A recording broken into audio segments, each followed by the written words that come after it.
Africa কবিগুরু রবীন্দ্রনাথ লিখেছিলেন প্রকৃতি প্রেম থেকে।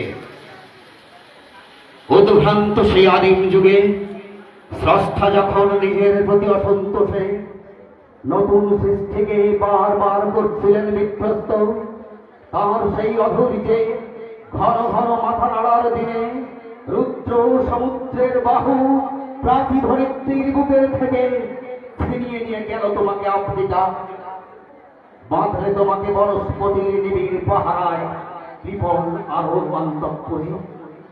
সেখানে নিভৃত অবকাশে তুমি সংগ্রহ করছিলে দুর্গমের রহস্য, চিনছিলে জল স্থল বাতাসের দুর্বোধ সংকেত, প্রকৃতির দৃষ্টি ও যদি জাদু মন্ত্র জাগাচ্ছিল তোমার চেতনাতীত মনে।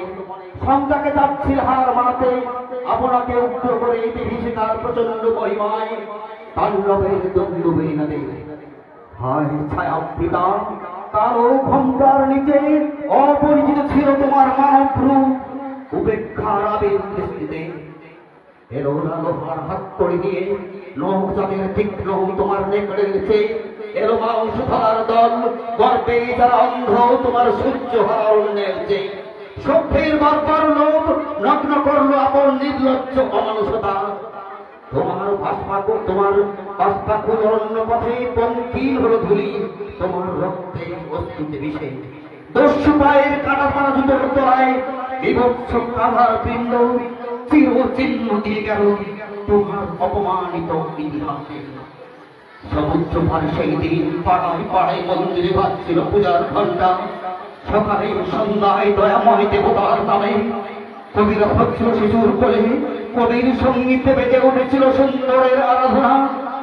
আজ পশ্চিম দিগন্তে প্রদুষ্কাল যখন সন্ধ্যা বাতাসের উত্তরসাল, যখন মুক্ত গহর থেকে পশুরা বেরিয়ে এলো অশুভধ্বনিত ঘোষণা করল দিনের অন্তিম কাল। এসো যুগান্তের কবি, আসন্ন সন্ধ্যার শেষ অশ্রুপাতে ধরাও এই মান হারা মানবীর দলে।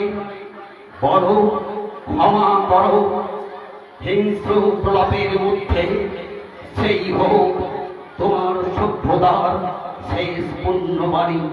শুরু হচ্ছে এখন সঙ্গীত।